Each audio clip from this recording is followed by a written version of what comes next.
नमस्कार साथियों, मैं दीपांकर राज आप सभी का फिर से अपने इस यूट्यूब चैनल पर स्वागत करता हूं और आप सभी को आपकी आने वाली सभी परीक्षाओं के लिए शुभकामनाएं देता हूं।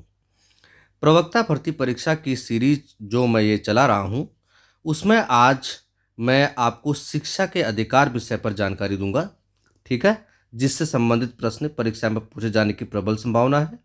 अगर आप प्रवक्ता भर्ती परीक्षा के जो स्क्रीनिंग परीक्षा है उसके सिलेबस को देखें तो उसमें शिक्षा का अधिकार अधिनियम 2009 आपके सिलेबस में है, ठीक है? शिक्षा का अधिकार अधिनियम 2009, ठीक है, ये आपके सिलेबस में है और ये बहुत महत्वपूर्ण टॉपिक है। इससे संबंधित प्रश्न परीक्षा में पूछे जाने की प्रबल संभावना है, ठीक है? तो आज हम शिक्षा के अधिकार अधिनियम 2009 के बारे में इस वीडियो में चर्चा करेंगे, ठीक है? तो हम इसकी शुरुआत करते हैं, आगे चलते हैं। शिक्षा का अधिकार अधिनियम 2009, ठीक है, इसके बारे में हम जानेंगे। भारत देश में 6 से 14 वर्ष के हर बच्चे को निःशुल्क और अनिवार्य शिक्षा प्रदान करने के लिए शिक्षा अधिकार अधिनियम 2009 बनाया गया। यह पूरे देश में अप्रैल 2010 से लागू किया गया है, ठीक है? तो आपने देखा कि भारत देश में 6 से 14 वर्ष के हर बच्चे को निःशुल्क और अनिवार्य शिक्षा प्रदान करने के लिए शिक्षा अधिकार अधिनियम 2009 बनाया गया और यह पूरे देश में अप्रैल 2010 से लागू किया गया, ठीक है? आगे चलते हैं। संविधान में 86वां संशोधन, ठीक है, 86, ठीक है, 86वां संशोधन, संविधान 86वां संशोधन अधिनियम 2002 ने भारत के संविधान में अंतः स्थापित अनुच्छेद 21 को ऐसे ढंग से जैसा कि राज्य कानून द्वारा निर्धारित करता है मौलिक अधिकार के रूप में 6 से 14 वर्ष के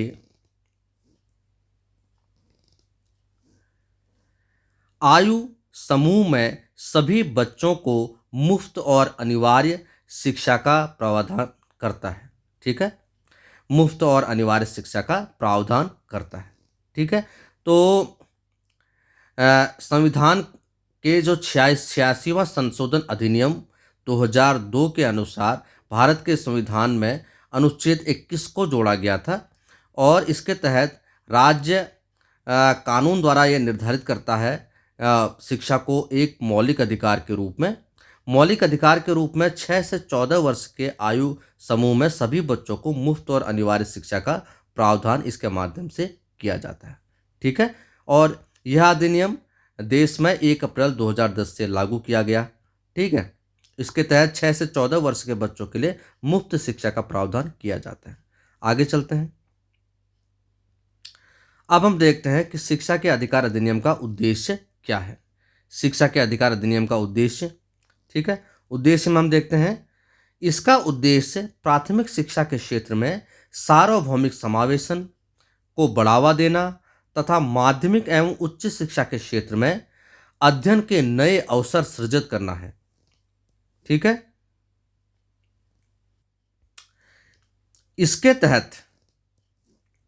इसके तहत 6 से 14 वर्ष की आयु के प्रत्येक बच्चे के लिए शिक्षा को मौलिक अधिकार के रूप में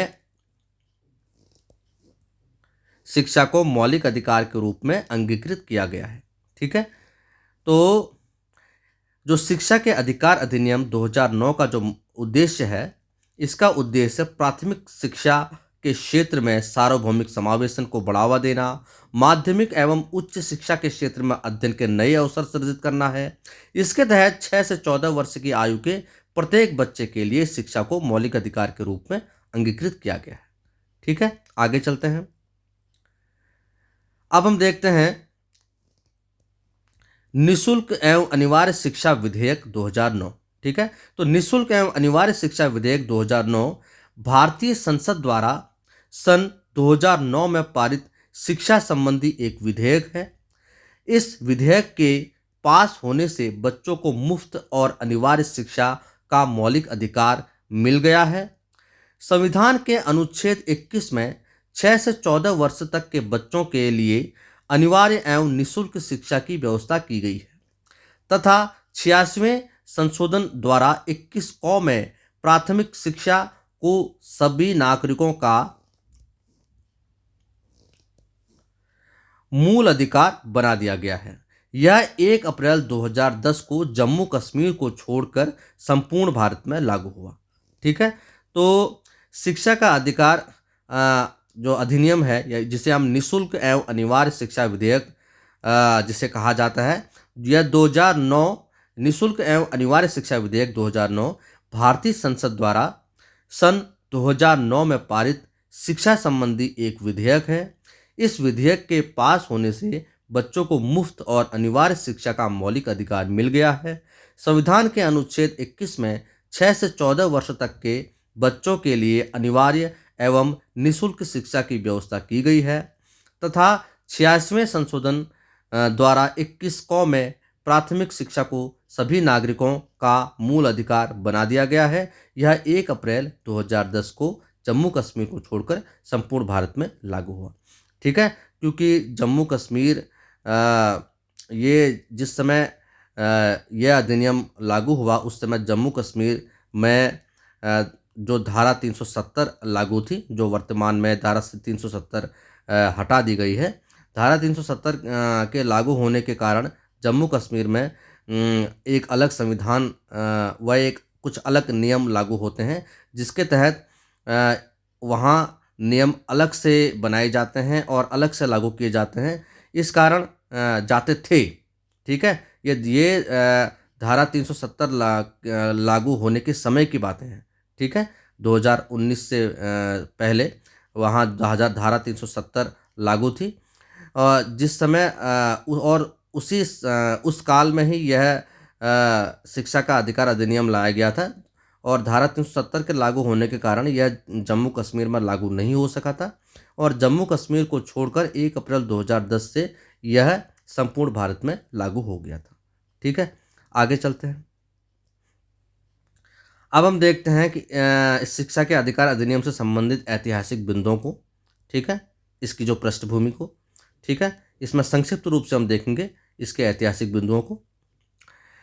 भारत के संविधान की शुरुआत में शिक्षा के अधिकार को अनुच्छेद 41 के तहत राज्य के नीति निर्देशक सिद्धांतों के तहत मान्यता दी गई थी। ठीक है, तो उस समय शिक्षा के अधिकार उसमें मौलिक अधिकार के रूप में नहीं था और शुरुआत में संविधान के अनुच्छेद 41 के तहत राज्य के नीति निर्देशक सिद्धांतों के तहत इसे मान्यता दी गई थी। ठीक है, आगे चलते हैं। मुफ्त और अनिवार्य शिक्षा का आश्वासन राज्य के नीति निर्देशक अनुच्छेद 45 के तहत सिद्धांतों के तहत फिर से किया गया था।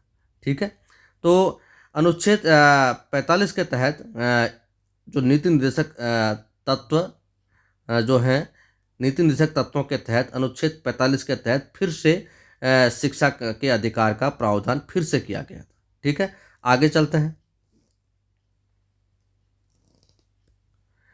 2002 में संविधान के 86वें संशोधन अधिनियम के द्वारा शिक्षा के अधिकार को एक मौलिक अधिकार के रूप में मान्यता दी गई। ठीक है, जो कि पहले मौलिक अधिकार के रूप में नहीं था। शिक्षा के अधिकार अधिनियम के लिए कच्चा मसौदा विधेयक 2005 में प्रस्ताव किया गया था। ठीक है, जो कच्चा मसौदे का जो प्रस्ताव किया गया था वो 2005 में किया गया था। ठीक है, शिक्षा का अधिकार अधिनियम भारत के संसद द्वारा 2 जुलाई 2009 और कैबिनेट मंत्रालय द्वारा 20 जुलाई 2009 को राज्यसभा के अनुमोदन के बाद 4 अगस्त 2009 को पारित किया गया। ठीक है, तो जो शिक्षा का अधिकार अधिनियम है, ठीक है, जो शिक्षा का अधिकार अधिनियम भारत की संसद द्वारा 2 जुलाई 2009 और कैबिनेट मंत्रालय द्वारा 20 जुलाई 2009 को राज्यसभा के अनुमोदन के बाद 4 अगस्त 2009 को पारित किया गया। यानी 4 अगस्त 2009 को शिक्षा का अधिकार अधिनियम पारित कर दिया गया था। ठीक है, आगे चलते हैं। इसमें कुछ अन्य बिंदु हैं, उनको देखेंगे हम। संविधान में 86वें संशोधन अधिनियम 2002 द्वारा 21A जोड़ा गया, जो यह प्रावधान करता है कि राज्य विधि बनाकर 6 से 14 वर्ष के सभी बालकों के लिए निःशुल्क व अनिवार्य शिक्षा के लिए उपबंध करेगा। इस अधिकार को व्यावहारिक रूप देने के लिए संसद में निःशुल्क एवं अनिवार्य शिक्षा अधिनियम 2009 पारित किया गया। ठीक है, तो संविधान में 86वें संशोधन अधिनियम 2002 द्वारा 21A जोड़ा गया, जिसे 21 क भी कहा जाता है, जो यह प्रावधान करता है कि राज्य विधि बनाकर 6 से 14 वर्ष के सभी बालकों के लिए निःशुल्क व अनिवार्य शिक्षा के लिए उपबंध करेगा।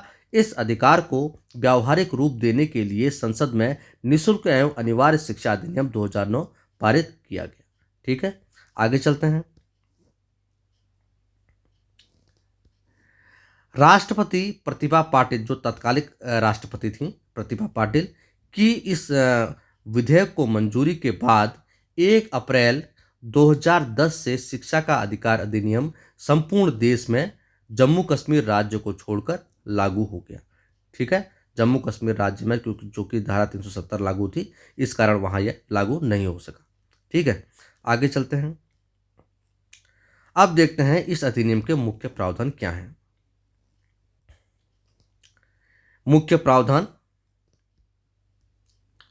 ठीक है, तो शिक्षा के अधिकार अधिनियम के मुख्य प्रावधान क्या हैं हम देखेंगे। पहला है 6 से 14 साल के बच्चों को मुफ्त शिक्षा उपलब्ध कराई जाएगी।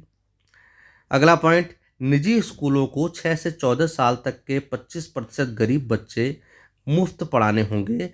इन बच्चों से फीस वसूलने पर 10 गुना जुर्माना होगा। शर्त नहीं मानने पर मान्यता रद्द हो सकती है।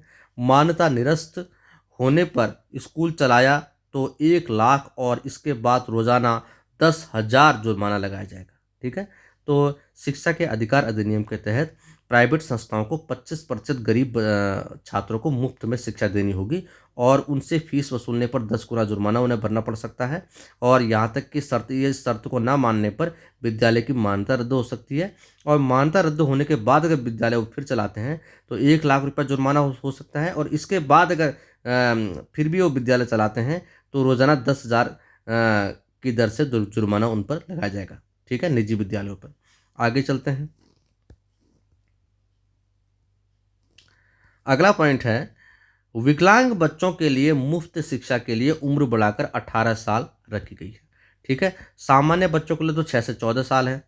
ठीक है, लेकिन जो विकलांग बच्चों के लिए है वो 18 साल है। ये इंपॉर्टेंट क्वेश्चन है। ठीक है, सामान्य बच्चों के लिए 6 से 14 वर्ष तक की शिक्षा मुफ्त है, लेकिन विकलांग बच्चों के लिए 18 साल तक की शिक्षा 18 वर्ष तक शिक्षा मुफ्त है। ठीक है, आगे चलते हैं।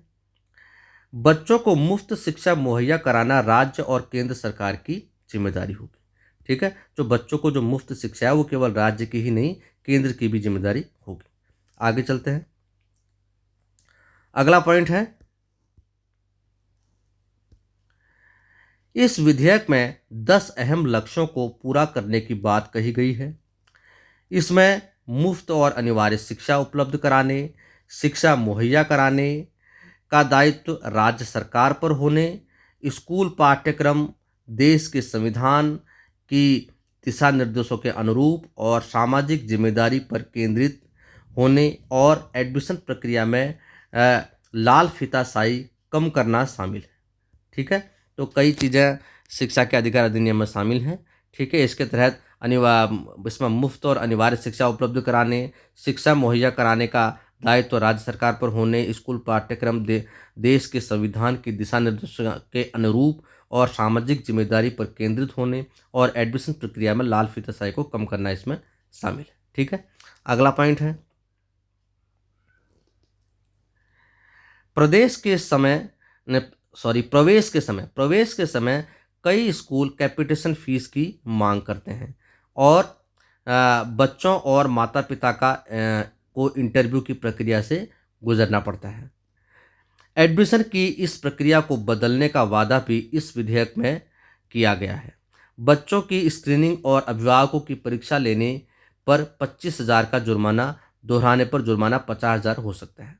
ठीक है, और अगला पॉइंट है, शिक्षक ट्यूशन नहीं पढ़ाएंगे। ठीक है। देखिए यहाँ पर एक कैपिटेशन शब्द आया है। कैपिटेशन शब्द का अर्थ है कि कोई अवैध ढंग से छात्र के माता पिता से या अभिभावकों से कोई धन वसूलना, ठीक है। एडमिशन के बदले कोई पैसे की मांग करना या अवैध तरीके से धन की मांग करना, ये इस कैपिटेशन शुल्क में शामिल है, ठीक है। और इसकी मांग करने पर और माता पिता का इंटरव्यू लेने पर उनको कुछ दंड से गुजरना पड़ सकता है ऐसी संस्थाओं को, ठीक है। और बच्चों की स्क्रीनिंग परीक्षा या अभिभावकों की परीक्षा लेने पर 25,000 का जुर्माना है और दोहराने पर 50,000 का जुर्माना ऐसी संस्थाओं को लगाया जा सकता है। और यहाँ पर शिक्षकों के ट्यूशन पढ़ाने पर रोक का प्रावधान है, ठीक है।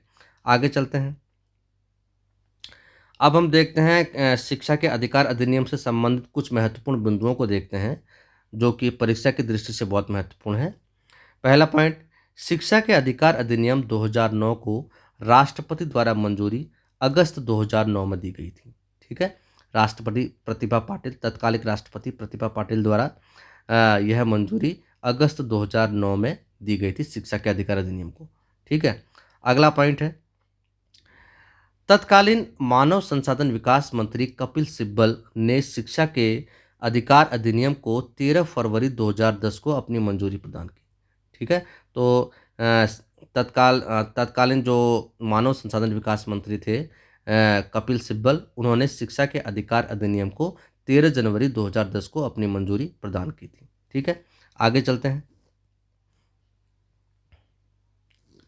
अगला पॉइंट है, शिक्षा के अधिकार अधिनियम 2009 को पूरे देश में 1 अप्रैल 2010 से लागू किए जाने की घोषणा राष्ट्रपति प्रतिभा पाटिल द्वारा 22 फरवरी 2010 को की गई थी, ठीक है। तो पूरे देश में यह 1 अप्रैल 2010 से यह लागू हुआ था, लेकिन जो इसकी घोषणा 22 फरवरी 2010 को की जा चुकी थी तत्कालीन राष्ट्रपति श्रीमती प्रतिभा पाटिल के द्वारा, ठीक है। अगला पॉइंट, शिक्षा का अधिकार अधिनियम 2009 धारा 3 से संबंधित है, ठीक है। अगला पॉइंट, शिक्षा का अधिकार अधिनियम 2009 के कुल 7 अध्याय हैं, ठीक है। अगला पॉइंट, शिक्षा के अधिकार अधिनियम 2009 की धारा 17 में विद्यालय में बालक बालिकाओं को शारीरिक व मानसिक प्रताड़ना देना निषेध बताया गया है, ठीक है। अब शारीरिक या मानसिक प्रताड़ना देना विद्यालय में बालक बालिकाओं को निषेध है धारा 70 के अनुसार, ठीक है। शिक्षा के अधिकार अधिनियम की धारा 70 के अनुसार विद्यालय में बालक बालिकाओं या छात्र छात्राओं को शारीरिक व मानसिक प्रताड़ना देना निषेध बताया गया है, ठीक है। आगे चलते हैं। हाँ, अब देखते हैं अधिनियम में वर्णित विद्यालय शिक्षा से संबंधित कुछ महत्वपूर्ण तथ्य, ठीक है। कुछ महत्वपूर्ण तथ्यों को हम अधिनियम से संबंधित देखेंगे इसमें, जो कि महत्वपूर्ण है परीक्षा के लिए। शिक्षा के अधिकार अधिनियम 2009 के अनुसार कक्षा 1 से 5 तक 60 बच्चों पर 2 शिक्षक रखने का प्रावधान है। वहीं 61 से 90 बच्चों पर 3 शिक्षक और 91 से 120 पर 4 शिक्षक होने चाहिए। 35 छात्रों पर कम से कम 1 शिक्षक होना चाहिए, ठीक है। आगे चलते हैं। निःशुल्क व अनिवार्य शिक्षा के अंतर्गत कक्षा 1 से 8 तक की शिक्षा आती है, ठीक है। शिक्षक को विद्यालय में एक सप्ताह में 45 घंटे काम करना आवश्यक होगा।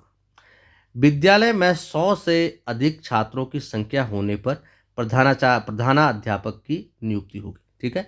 100 से कम छात्रों पर प्रधानाध्यापक की नियुक्ति नहीं होगी तथा 150 से अधिक छात्रों पर 6 शिक्षकों का होना आवश्यक है, ठीक है। आगे चलते हैं। एक वर्ष में शिक्षक को 1000 घंटे और 220 दिन विद्यालय में बिताना आवश्यक है, ठीक है। प्राथमिक स्तर पर यह अवधि 800 घंटे 200 दिन है और यह उच्च प्राथमिक स्तर पर है, ठीक है। यह उच्च प्राथमिक स्तर पर है और उच्च प्राथमिक स्तर, ठीक है। उच्च प्राथमिक स्तर पर 1000 घंटे और 220 दिन और प्राथमिक स्तर पर 800 घंटे और 200 दिन इसकी अवधि है, ठीक है। बहुत महत्वपूर्ण पॉइंट है, एक बार फिर से देखिए। 1 से 5 तक 2 शिक्षक होने चाहिए। ठीक है, जो 1 से 5 तक के विद्यालय में 2 शिक्षक रखने का प्रावधान है। वहीं अगर 61 से 90 बच्चे होते हैं तो उनमें 3 शिक्षक हैं। 91 से 120 बच्चों पर 4 शिक्षक होने चाहिए। 35 छात्रों पर कम से कम 1 शिक्षक होना चाहिए। निःशुल्क व अनिवार्य शिक्षा के अंतर्गत कक्षा 1 से 8 तक की शिक्षा आती है। ठीक है, 6 से 14 वर्ष तक जो बच्चा कंप्लीट कर लेता है। ठीक है, शिक्षक को विद्यालय में एक सप्ताह में 45 घंटे काम करना आवश्यक होगा। विद्यालय में 100 से अधिक संख्या होने पर प्रधानाध्यापक की नियुक्ति होगी तथा 150 से अधिक छात्रों पर 6 शिक्षकों का होना आवश्यक है। एक वर्ष में शिक्षकों को 1000 घंटे और 220 दिन विद्यालय में बिताना आवश्यक है। प्राथमिक स्तर पर यह अवधि 800 घंटे या 200 दिन है। ठीक है, आगे चलते हैं। आज तो ये थे विद्या शिक्षा के अधिकार अधिनियम के कुछ महत्वपूर्ण बिंदु। आप इन पर आधारित हम कुछ अभ्यास प्रश्नों को पर चर्चा करेंगे। ठीक है, मैंने यहाँ कुछ प्रश्न लिए हैं, और भी प्रश्न आप ले सकते हैं। ठीक है, अभ्यास प्रश्न। पहला प्रश्न है, शिक्षा का अधिकार अधिनियम देश भर में कब लागू हुआ? ठीक है, तो शिक्षा का अधिकार अधिनियम देश भर में कब लागू हुआ? अभी हमने देखा था। ठीक है, तो हमने ये देखा था शिक्षा का अधिकार अधिनियम देश भर में लागू हुआ था 1 अप्रैल 2010 से। ठीक है, 1 अप्रैल 2010 से शिक्षा का अधिकार अधिनियम संपूर्ण देश में लागू हुआ था। ठीक है, अगला प्रश्न देखते हैं।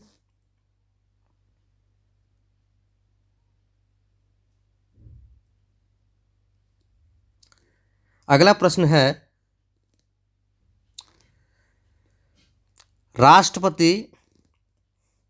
राष्ट्रपति प्रतिभा पाटिल द्वारा शिक्षा के अधिकार अधिनियम को 1 अप्रैल 2010 से लागू किए जाने की घोषणा कब की गई थी? ठीक है, देखिए 1 अप्रैल 2010 से तो अधिनियम लागू हो गया था, लेकिन इसकी घोषणा उससे थोड़ा पहले की जा चुकी थी। तो ये की गई थी तत्कालीन राष्ट्रपति श्रीमती प्रतिभा पाटिल द्वारा 22 फरवरी 2010, 22 फरवरी 2010 को। ठीक है, आगे चलते हैं।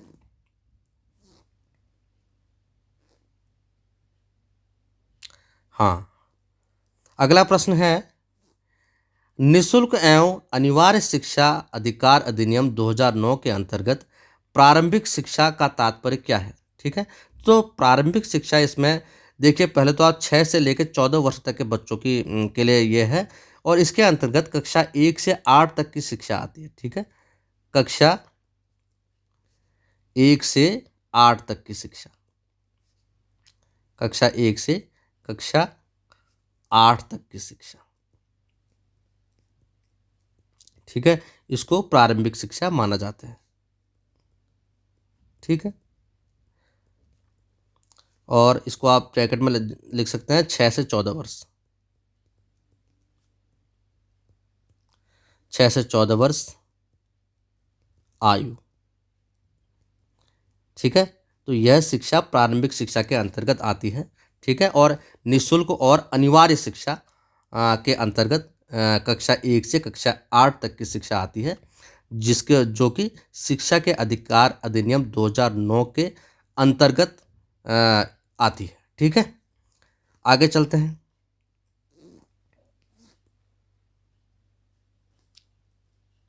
हाँ, अगला प्रश्न है,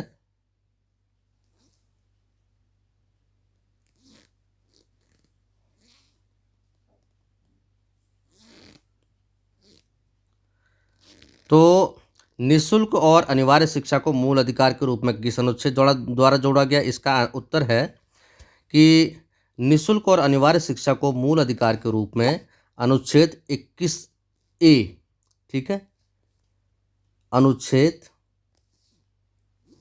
21A इसमें 86वें संविधान संशोधन द्वारा जोड़ा गया। ठीक है, अनुच्छेद 21A, ठीक है, या इसे 21 को भी कहते हैं। ठीक है, अनुच्छेद 21 को संविधान में 86वें संशोधन द्वारा जोड़ा गया। ठीक है, 86वें संविधान संशोधन द्वारा इसमें जोड़ा गया। ठीक है,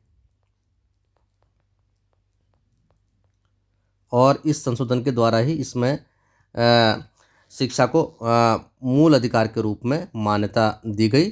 अनुच्छेद 21A या 21 क को संविधान में जोड़ा गया। ठीक है, आगे चलते हैं। अगला प्रश्न है, हाँ, अगला प्रश्न है, आरटी एक्ट 2009 के तहत निजी विद्यालयों में कितने प्रतिशत सीट निर्धन विद्यार्थियों के लिए आरक्षित है? तो ये है 25%। ठीक है, शिक्षा के अधिकार अधिनियम के तहत निजी विद्यालयों ने 25% गरीब छात्रों को मुफ्त शिक्षा देनी होगी। ठीक है, और 25% गरीब छात्रों को उन्होंने प्रवेश देना ही होगा। अगर उन्होंने ऐसे इस नियम का पालन नहीं किया तो उनकी मान्यता भी रद्द हो सकती है और उन पर जुर्माना भी लगाया जा सकता है। ठीक है, आगे चलते हैं। अगला प्रश्न है, आरटी एक्ट 2009 की किस धारा में बच्चों को शारीरिक दंड देना व प्रताड़ित करना निषेध बताया गया है? ठीक है,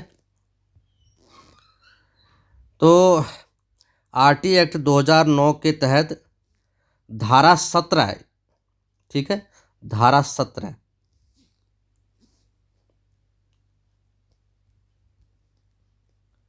धारा 17। ठीक है, आरटी एक्ट 2009 की धारा 17 में बच्चों को शारीरिक दंड देना व प्रताड़ित करना निषेध बताया गया है। ठीक है, महत्वपूर्ण प्रश्न है।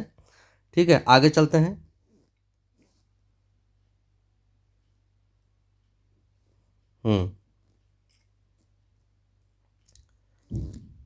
अगला प्रश्न है, आरटी एक्ट 2009 के तहत विद्यालय में शिक्षकों के लिए एक वर्ष में कितने दिन और कितने घंटे काम करना आवश्यक है? ठीक है, तो इसमें दो कैटेगरीज हैं। ठीक है, तो एक तो प्राथमिक स्तर पर,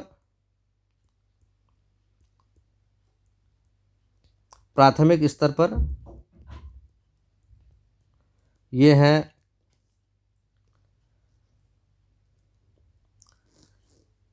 प्राथमिक स्तर पर 800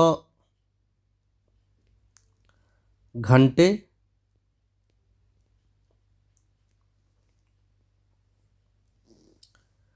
व 200 दिन। 800 घंटे 200 दिन। ठीक है, और उच्च प्राथमिक स्तर पर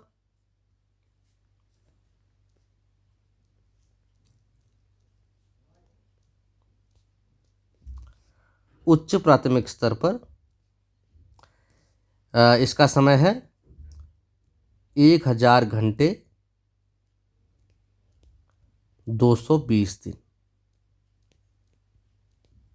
इतना समय शिक्षक ने विद्यालय में बिताना होगा। ठीक है, तो आरटी एक्ट 2009 के तहत विद्यालयों में शिक्षकों के लिए एक वर्ष में प्राथमिक स्तर पर 800 घंटे 200 दिन और उच्च प्राथमिक स्तर पर 1000 घंटे और 220 दिन विद्यालय में इन्होंने समय देना होगा। ठीक है, अगला प्रश्न देखते हैं। उच्च प्राथमिक स्तर पर कितने छात्र संख्या पर प्रधानाचार्य की नियुक्ति होगी? तो इसका उत्तर है, अगर छात्र की संख्या 100 हो जाती है तो 100 छात्रों पर प्रधानाचार्य की नियुक्ति होगी। ठीक है, अगला प्रश्न देखते हैं।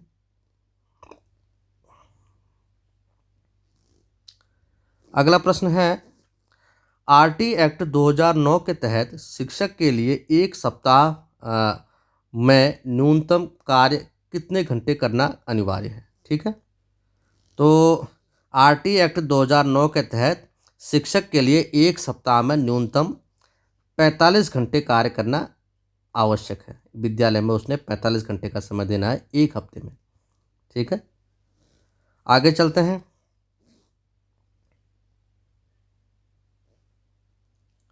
हाँ, अगले प्रश्न की ओर हम देखते हैं। शिक्षा का अधिकार अधिनियम 2009 में कितने अध्याय हैं? तो ये हैं 7 अध्याय। ठीक है, 7 अध्याय हैं। ठीक है, अगले प्रश्न को देखते हैं।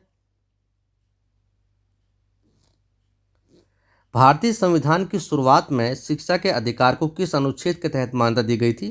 तो ये अनुच्छेद 41 हमने पढ़ा था ना अभी, अनुच्छेद 41 के तहत मान्यता दी गई थी, अनुच्छेद 41। ठीक है, आगे चलते हैं। हाँ, अगला प्रश्न है, आरटी एक्ट के तहत विकलांग बच्चों के लिए मुफ्त शिक्षा की आयु क्या है? ये बहुत महत्वपूर्ण पॉइंट है। जैसे सामान्य बच्चों के लिए जो मुफ्त शिक्षा की आयु है वो 14 वर्ष है, लेकिन विकलांग बच्चों के लिए मुफ्त शिक्षा की आयु है 18 वर्ष। ठीक है, ठीक है, तो ये कुछ प्रश्न मैंने लिए थे और ये मैंने कुछ संक्षिप्त जानकारी शिक्षा के अधिकार अधिनियम से संबंधित आपको दी। आप ये संक्षिप्त जानकारी प्रवक्ता भर्ती परीक्षा से संबंधित है। इसके अलावा और भी परीक्षाओं में इसका लाभ आप ले सकते हैं। ठीक है, अगर आपको और ज़्यादा अध्ययन करना है तो आप और डिटेल में जा सकते हैं, लेकिन बेहतर होगा कि आप संक्षिप्त अध्ययन पर ही ध्यान दीजिए, क्योंकि और टॉपिक भी आपने कवर करने हैं। ठीक है, एक बार आप इसको फिर से दोहरा लीजिए। देखिए, आरटी एक्ट के तहत विकलांगों के लिए मुफ्त शिक्षा की आयु है 18 वर्ष। भारतीय संविधान की शुरुआत में शिक्षा के अधिकार को अनुच्छेद 41 के तहत मान्यता दी गई थी। शिक्षा के अधिकार अधिनियम में 7 अध्याय हैं। आरटी एक्ट 2009 के तहत जो 1 वर्ष में शिक्षकों के जो कार्य करने का समय है, प्राथमिक स्तर पर 800 घंटे 200 दिन, उच्च प्राथमिक स्तर पर 1000 घंटे 220 दिन। उच्च प्राथमिक स्तर पर कितने छात्र संख्या पर प्रधानाचार्य की नियुक्ति होगी? तो 100 छात्र, अगर संख्या छात्रों की संख्या अगर 100 है तो वहाँ पर प्रधानाचार्य की नियुक्ति होगी। आरटी एक्ट 2009 के तहत शिक्षा के लिए 1 सप्ताह में न्यूनतम 45 घंटे कार्य करना शिक्षक के लिए अनिवार्य है। ठीक है, आगे चलते हैं। निःशुल्क और अनिवार्य शिक्षा को मूल अधिकार के रूप में किस अनुच्छेद में जोड़ा गया? वो अनुच्छेद 21A जोड़ा गया है 86वें संविधान संशोधन के द्वारा। ठीक है, अगला प्रश्न है, आरटी एक्ट 2009 के तहत निजी विद्यालयों में कितने प्रतिशत सीटें निर्धन विद्यार्थियों के लिए आरक्षित है? वो 25% सीटें आरक्षित हैं। ठीक है, आरटी एक्ट 2009 की किस धारा में बच्चों को शारीरिक दंड देना व प्रताड़ित करना निषेध बताया गया? धारा 17 में। ठीक है, आगे चलते हैं। शिक्षा का अधिकार अधिनियम देश भर में 1 अप्रैल 2010 से लागू हुआ। राष्ट्रपति प्रतिभा पाटिल द्वारा शिक्षा के अधिकार अधिनियम को 1 अप्रैल 2010 से लागू किए जाने की घोषणा की गई थी 22 फरवरी 2010 को। निःशुल्क व अनिवार्य शिक्षा अधिकार अधिनियम 2009 के अंतर्गत प्रारंभिक शिक्षा से क्या तात्पर्य है? कक्षा 1 से 8 तक की जो शिक्षा है वह, यानी 6 से 14 वर्ष की आयु में जो बच्चा शिक्षा पूरी करता है, या फिर 1 से 8 तक की शिक्षा वो जितने समय में पूरी करता है उसे प्राथमिक या प्रारंभिक शिक्षा की श्रेणी में रखा जाता है। ठीक है, आगे चलते हैं। ये देखिए, ये महत्वपूर्ण तथ्य अधिनियम में वर्णित, यहाँ पर हमने देखा 1 से 5 तक 60 बच्चों पर 2 शिक्षक, 61 से 90 पर 3, 91 से 120 पर 4, 35 छात्रों पर 1 शिक्षक, और 1 से 8 प्रारंभिक शिक्षा में 1 से 8 तक की शिक्षा, 45 1 सप्ताह में 45 घंटे काम, 100 से अधिक छात्रों पर प्रधानाचार्य की नियुक्ति। ठीक है, देखिए यहाँ पर 100 हैं तो, और 100 से अधिक अगर छात्र संख्या होगी। ठीक है, देखिए यहाँ पर एक पॉइंट है, मैं क्लियर करना चाहता हूँ, तो छात्र संख्या 100 से अधिक होनी चाहिए। ठीक है, तो यहाँ हम इसको करेक्शन करेंगे। ठीक है, यहाँ पर जो हमने क्वेश्चन देखा था, ठीक है, जो उच्च प्राथमिक स्तर पर कितने छात्र संख्या पर प्रधानाचार्य की नियुक्ति होगी, वो 100 से अधिक होनी चाहिए। 100 नहीं बल्कि 100 से अधिक, 100 से अधिक। ठीक है, 100 से अधिक छात्रों पर प्रधानाचार्य की नियुक्ति होगी। महत्वपूर्ण पॉइंट है जो हमने अभी पकड़ लिया। ठीक है, उच्च प्राथमिक स्तर पर छात्र संख्या 100 से अधिक होने पर ही प्रधानाचार्य की नियुक्ति होगी। ठीक है, ये करेक्शन हमारा हो गया यहीं पर। ठीक है, आगे चलते हैं। हाँ, यहाँ पर देखिए 100 से अधिक छात्रों संख्या होने पर प्रधानाध्यापक की नियुक्ति होगी, तथा 150 से अधिक छात्रों पर 6 शिक्षकों का होना आवश्यक है। 1 वर्ष में 1000 घंटे 220 दिन विद्यालय में रहना और बिताना आवश्यक है उच्च प्राथमिक स्तर पर, और प्राथमिक स्तर पर यह 800 घंटे 200 दिन है। ठीक है, आगे चलते हैं। ये कुछ महत्वपूर्ण बिंदु है। ठीक है, शिक्षा के अधिकार अधिनियम को 2009 को राष्ट्रपति की मंजूरी अगस्त 2009 में दी गई। तत्कालीन मानव शिक्षा संसाधन विकास मंत्री कपिल सिब्बल ने शिक्षा के अधिकार अधिनियम को 13 फरवरी 2010 को अपनी मंजूरी दी। ठीक, शिक्षा के अधिकार अधिनियम 2009 को पूरे देश में 2010 से लागू किए जाने की घोषणा 22 फरवरी 2010 को प्रतिभा पाटिल हमारी पूर्व राष्ट्रपति द्वारा की गई। शिक्षा का अधिकार अधिनियम 2009 धारा 3 से संबंधित है। शिक्षा का अधिकार अधिनियम 2009 में कुल 7 अध्याय हैं और धारा 17 के अनुसार विद्यालय में छात्र छात्राओं को शारीरिक दंड व प्रताड़ना अपराध है। ठीक है, ये कुछ इसके बिंदु हैं। ठीक है, महत्वपूर्ण प्रावधान, मुख्य प्रावधान जो अभी हमने देखा, 6 से 14 वर्ष की मुफ्त शिक्षा, 25% गरीब बच्चों को इसमें विद्यालय में एडमिशन, निजी विद्यालयों में प्रवेश, और विकलांगों की जो अनिवार्य शिक्षा की उम्र 18 वर्ष है। ठीक है, केंद्र सरकार और राज्य सरकार दोनों की जिम्मेदारी स्कूली पाठ्यक्रम वगैरह पर और कैपिटेशन शुल्क पर ये कैपिटल शुल्क निषेध है।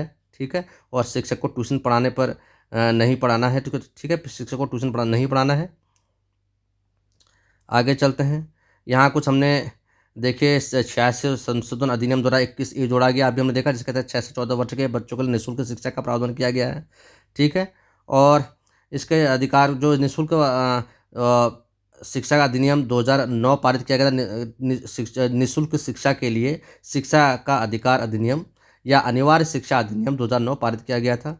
राष्ट्रपति प्रतिभा पाटिल की विधेयक को मंजूरी के बाद 1 अप्रैल 2010 से शिक्षा का अधिकार अधिनियम संपूर्ण देश में जम्मू कश्मीर राज्य को छोड़कर लागू हो गया था। ठीक है, यहाँ हम कुछ ऐतिहासिक बिंदु देखे हमने। शुरुआत में अनुच्छेद 41 के तहत इसको मौलिक अधिकार के रूप में मान्यता दी गई थी। ठीक है, उसके बाद अनुच्छेद 45 में इसका वर्णन किया गया था। 2002 में 86वें संशोधन अधिनियम द्वारा इसे मौलिक अधिकार के रूप में मान्यता दी गई। ठीक है, और संविधान की शुरुआत में शिक्षा के अधिकार को एक मौलिक अधिकार के रूप में मान्यता नहीं थी। ठीक है, यह मौलिक अधिकार के रूप में शिक्षा के अधिकार को 86वें संशोधन अधिनियम द्वारा मौलिक अधिकार के रूप में मान्यता मिली थी। ठीक है, 2005 में इसका कच्चा मसौदा तैयार किया गया था। उसके बाद 2 जुलाई 2009 को कैबिनेट मंत्रालय द्वारा 20 जुलाई 2009 को राज्यसभा के अनुमोदन के पश्चात 4 अगस्त 2009 को यह शिक्षा का अधिकार अधिनियम पारित हो गया। ये निःशुल्क अनिवार्य शिक्षा विधेयक है 2009 भारतीय संसद द्वारा सन 2009 में पारित एक शिक्षा संबंधी विधेयक है। इस विधेयक के पास होने से बच्चों को मुफ्त व अनिवार्य शिक्षा का मौलिक अधिकार मिल गया है। संविधान के अनुच्छेद 21 में 6 से 14 वर्ष के बच्चों को के लिए अनिवार्य व निःशुल्क शिक्षा की व्यवस्था की गई है। 86वें संशोधन अधिनियम द्वारा 21 क में प्राथमिक शिक्षा को सभी नागरिकों का मूल अधिकार बना दिया गया है। 1 अप्रैल 2010 से को जम्मू कश्मीर को छोड़कर संपूर्ण भारत में यह लागू हो गया है। ठीक है, हाँ, उद्देश्य इसका उद्देश्य है प्राथमिक शिक्षा के क्षेत्र में सार्वभौमिक समावेशन को बढ़ावा देना, माध्यमिक व उच्च शिक्षा के क्षेत्र में अध्ययन के नए अवसर सृजित करना। इसके तहत 6 से 14 वर्ष की आयु के प्रत्येक बच्चे के लिए शिक्षा को मौलिक अधिकार के रूप में अंगीकृत किया गया है। ठीक है, यहाँ ये शिक्षा का अधिकार अधिनियम 2009 तो हमारे देश में 6 से 14 वर्ष के हर बच्चे को निःशुल्क और अनिवार्य शिक्षा का प्रदान करने के लिए शिक्षा के अधिकार अधिनियम 2009 को बनाया गया है। पूरे देश में यह 1 अप्रैल 2010 से लागू हुआ था। ठीक है, 1 अप्रैल 2010 से ये लागू हुआ था। ठीक है, संविधान के 86वें संशोधन अधिनियम 2002 ने भारत के संविधान में अंतः स्थापित 21 को जोड़ा था, जिसके तहत शिक्षा के अधिकार को एक मौलिक अधिकार के रूप में मान्यता दी गई थी और जिसके तहत 6 से 14 वर्षों के बच्चों के लिए मुफ्त शिक्षा का प्रावधान किया गया है। ठीक है, तो ये थी शिक्षा के अधिकार से संबंधित जानकारी। मुझे उम्मीद है कि यह वीडियो आपके काम आएगा। जो लोग प्रवक्ता भर्ती परीक्षा की तैयारी कर रहे हैं या जो लोग BTC BEd या DLEd वगैरह कर रहे हैं, उनके पाठ्यक्रम में भी ये टॉपिक रहता है। ठीक है, इसके अलावा उच्च शिक्षा में भी परीक्षाओं में ये पूछा जाता है। ठीक है, तो आप इस वीडियो को देखिए, बार बार देखिए, जिससे आपका शिक्षा के अधिकार संबंधी जानकारी बढ़ेगी। ठीक है, और इसके प्रश्नों को आप बार बार दोहराइए। ठीक है, और भी प्रश्न आप छांट सकते हैं। इसके अलावा जो प्रश्न मैंने लिए हैं, मैंने कुछ ही प्रश्नों को लिया है। ठीक है, आप और प्रश्नों को भी इसमें छांट सकते हैं। अगर ये वीडियो आपको अच्छा लगा तो इसे लाइक कीजिए, शेयर कीजिए, मेरे चैनल को सब्सक्राइब कीजिए, ताकि मैं जो भी वीडियो अपलोड करूँ वो आप तक तुरंत पहुँचे। ठीक है, बहुत बहुत शुभकामनाएं आपको। धन्यवाद। बाकी की जानकारी मैं आपको अगली वीडियो में दूंगा। तब तक के लिए खुश रहिए, मुस्कुराते रहिए और अपने अध्ययन को जारी रखिए। बहुत बहुत धन्यवाद आपका। Thank you.